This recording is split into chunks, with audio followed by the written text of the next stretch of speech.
Halo, di video ini saya akan memberitahu Anda mengapa iPhone Anda mungkin menjadi lambat.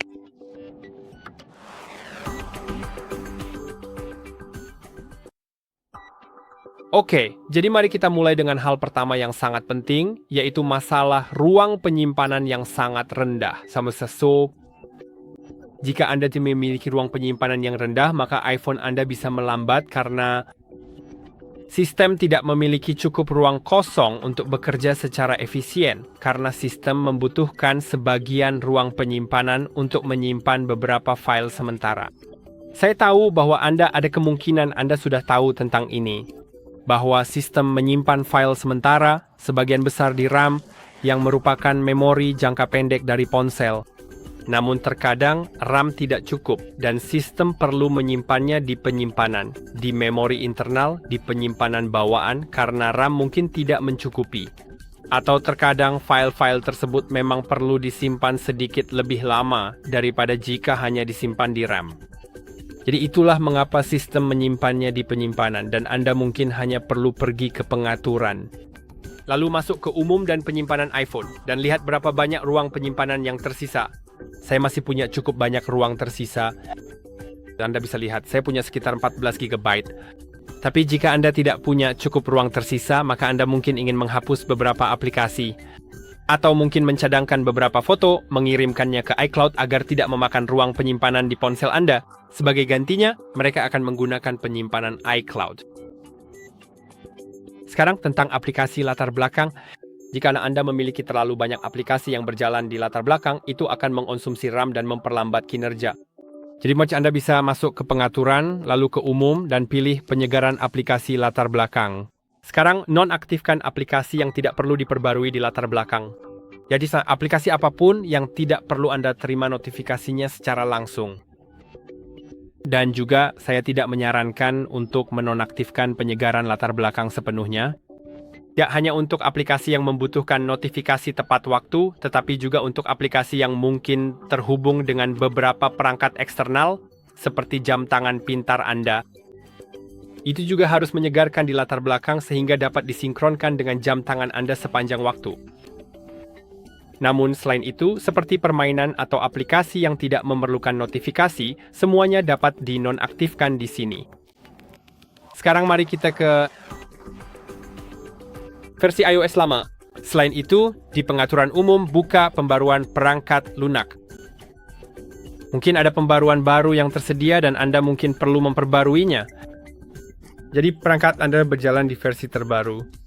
Seharusnya ini bisa mempercepat ponsel Anda, tetapi Anda bisa lihat bahwa saya sebenarnya mengaktifkan pembaruan beta dan itu justru memperlambat ponsel. Saya hanya mengaktifkannya karena ini adalah ponsel kerja saya, bukan ponsel utama saya, dan saya tidak bisa mengaktifkannya di ponsel utama karena alasan itu. Namun, beberapa orang tetap mengaktifkan pembaruan beta, meskipun ponsel yang mereka pasangi, pembaruan beta adalah perangkat utama mereka.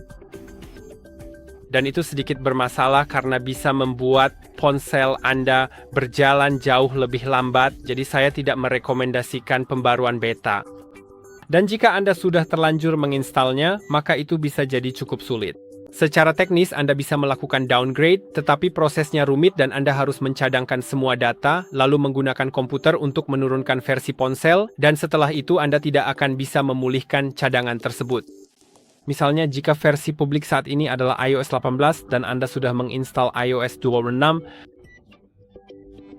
dan Anda mencadangkan data di iOS 26, lalu melakukan downgrade ke iOS 18, maka sampai iOS 26 dirilis secara resmi, Anda tidak akan bisa memulihkan cadangan tersebut. Itulah sebabnya proses ini cukup sulit. Selain itu, Anda juga bisa tetap menggunakan versi beta, tetapi menonaktifkan pembaruan beta, atur ke off, lalu tunggu sampai iOS 26 dirilis. Misalnya iOS 26, karena saya menggunakan iOS 26 beta 4, yang berarti jika saya menonaktifkannya sekarang, maka saya harus menunggu sampai versi resmi iOS 26 dirilis, atau bahkan sampai iOS 26.1 dirilis. Yang berarti jika Anda menginstal iOS 26 Developer Beta, pembaruan itu akan langsung dirilis pada bulan Juni. Setelah iOS baru diumumkan sebagai versi beta, Anda harus menunggu hingga September, sampai versi resmi 26 dirilis. Bahkan ada kemungkinan Anda tidak bisa menginstal versi tersebut. Anda bahkan mungkin harus menunggu hingga Oktober atau November sampai 26.1 bisa diinstal. Itulah mengapa saya tidak merekomendasikan versi beta. Sekarang terlalu banyak pembaruan yang tertunda. Jika ada banyak pembaruan berbeda yang tertunda di dalam App Store, seperti di sini, jika Anda pergi ke App Store, lalu klik profil Anda di sudut kanan atas dan gulir ke bawah, Anda akan menemukan saya memiliki 12 pembaruan yang tertunda. Dan ada baiknya memperbaruinya sekarang. Jadi tidak memperlambat ponsel Anda, karena pembaruan yang tertunda dapat memperlambat ponsel Anda. Baiklah, mari kita lanjut ke proses latar belakang berikutnya yang sudah saya sebutkan. Namun beberapa pembaruan otomatis dan sinkronisasi juga dapat membuat ponsel Anda menjadi lambat untuk sementara. Tapi Anda hanya perlu menunggu sampai ponsel Anda selesai diperbarui, baik secara otomatis atau disinkronkan ke cloud. Lalu jika iPhone Anda terlalu panas, performanya akan diturunkan. Dan itu dilakukan untuk melindungi perangkat kerasnya. Jika Anda ingin tahu lebih banyak tentang masalah panas berlebih, ada video di channel ini tentang iPhone yang mengalami overheating. Jadi Anda bisa menontonnya. Video itu menjelaskan apa yang harus dilakukan jika ponsel Anda mengalami panas berlebih. Sekarang, bantuan untuk baterai lemah. Jika Anda memiliki baterai yang sudah aus, hal itu bisa memicu penurunan performa untuk mencegah ponsel mati mendadak. Jadi, Anda mungkin ingin mengganti baterai Anda, tapi sebelumnya coba buka pengaturan terlebih dahulu. Lalu masuk ke menu baterai, kemudian kesehatan baterai dan pengisian daya, dan di sana Anda akan menemukan kapasitas maksimum. Dan kapasitas maksimum itu, jika sudah di bawah 80%, maka sebaiknya baterai diganti. Jadi ponsel Anda akan berjalan dengan normal sepenuhnya. Tapi pastikan juga Anda mengganti baterai dengan baterai original karena baterai palsu bisa membuat ponsel Anda terlalu panas dan bahkan bisa menurunkan performa. Sekarang, mari kita lanjut ke hal berikutnya, yaitu terlalu banyak widget atau animasi. Jika Anda memiliki banyak widget berbeda atau hal-hal aneh seperti wallpaper hidup atau efek visual tertentu, itu bisa memperlambat performa, terutama pada model yang lebih lama. Jadi Anda mungkin ingin menghapusnya. Lalu cache Safari dan data sampah. Jika ada data penjelajahan yang menumpuk di cache system, itu bisa membebani sumber daya Anda. Jadi Anda bisa masuk ke Safari, lalu klik 3 titik di sini, dan pergi ke bookmark. Kemudian klik di sini pada riwayat. Ini adalah riwayatnya. Atau cukup klik 3 titik di sini. Lalu klik hapus dan pilih rentang waktu yang ingin dihapus. Anda bisa memilih misalnya riwayat lama, tapi ingat bahwa ini akan menghapus riwayat penjelajahan Anda, jadi ingat itu dan sekarang hapus riwayatnya. Ini juga akan menutup semua tab yang bisa Anda lihat. Saya punya 12 tab, itu tidak terlalu banyak. Tapi jika Anda punya jauh lebih banyak, Anda mungkin ingin menekan dan menahan setelah yang pertama. Seperti Anda tahu, masuk ke sana dengan menggeser ke atas, tapi bukan dari bawah. Cukup geser tab ke atas, maka tab akan masuk ke menu tab, dan sekarang Anda bisa tekan dan tahan pada jumlah tab yang Anda miliki. Maaf, maksudnya pada tombol selesai dan tutup semua tab. Itu juga akan sedikit mempercepat ponsel Anda. Sekarang, jika satu aplikasi dengan optimasi yang buruk membuat ponsel melambat, maka mungkin masalahnya ada pada aplikasi tersebut.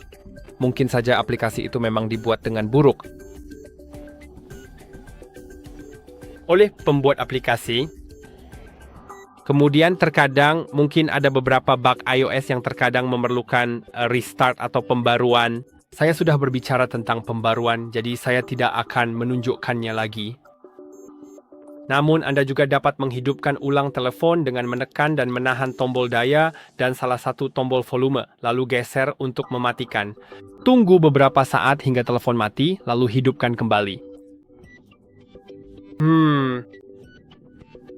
sekarang mungkin juga RAM pada model lama tidak mencukupi karena beberapa aplikasi baru mungkin menuntut memori lebih besar daripada yang dapat ditangani iPhone lama dengan lancar, dan itu hanya karena beberapa aplikasi baru memerlukan lebih banyak daripada yang dapat didukung iPhone lama Anda. Mungkin ada file system yang rusak dan itu hal yang jarang terjadi, tetapi terkadang ada kerusakan perangkat lunak setelah pembaruan atau pemulihan. Dapat menyebabkan kelambatan, dan Anda mungkin ingin mengatur ulang ponsel Anda, tetapi sebelum Anda mengatur ulang, pastikan untuk mencadangkannya. Ada video tentang cara mencadangkan iPhone, jadi Anda mungkin ingin menontonnya agar benar-benar tahu cara mencadangkannya. Agar Anda tidak kehilangan data setelah reset, lalu masuk ke pengaturan, kemudian ke umum, transfer atau reset iPhone, hapus semua konten dan pengaturan, lalu hapus. Tapi ingat, ini akan menghapus semua data. Jadi jika Anda ingin menyimpan data tersebut, cadangkanlah di tempat yang aman, baik ke iCloud Anda atau ke komputer Anda. Dan itu seharusnya membantu mengatasi file sistem yang rusak. Sekarang, mari kita bahas layanan lokasi latar belakang. Penggunaan GPS secara terus-menerus dapat menyebabkan lag jika digunakan oleh banyak aplikasi. Jadi, Anda mungkin ingin masuk ke privasi dan keamanan, lalu ke layanan lokasi, dan lihat aplikasi apa saja yang menggunakan layanan lokasi. Dan jika menurut Anda ada beberapa aplikasi yang tidak memerlukan layanan lokasi tersebut, Anda bisa menonaktifkannya. Beberapa aplikasi diatur ke selalu, seperti dalam kasus saya, aplikasi ini diatur ke selalu. Dan saya bisa mengaturnya menjadi saat menggunakan aplikasi. Jadi aplikasi itu hanya akan menggunakan lokasi saat saya sedang menggunakannya. Dan jika saya tidak menggunakannya, maka aplikasi itu tidak akan mengakses lokasi. Dan sekarang, hal terakhir adalah perangkat keras yang sudah menua. Jika ponsel Anda sudah cukup tua, maka aplikasi-aplikasi baru atau versi iOS terbaru mungkin saja terlalu berat. Saya harap video ini bermanfaat. Jangan lupa untuk like dan subscribe, dan sampai jumpa di video berikutnya.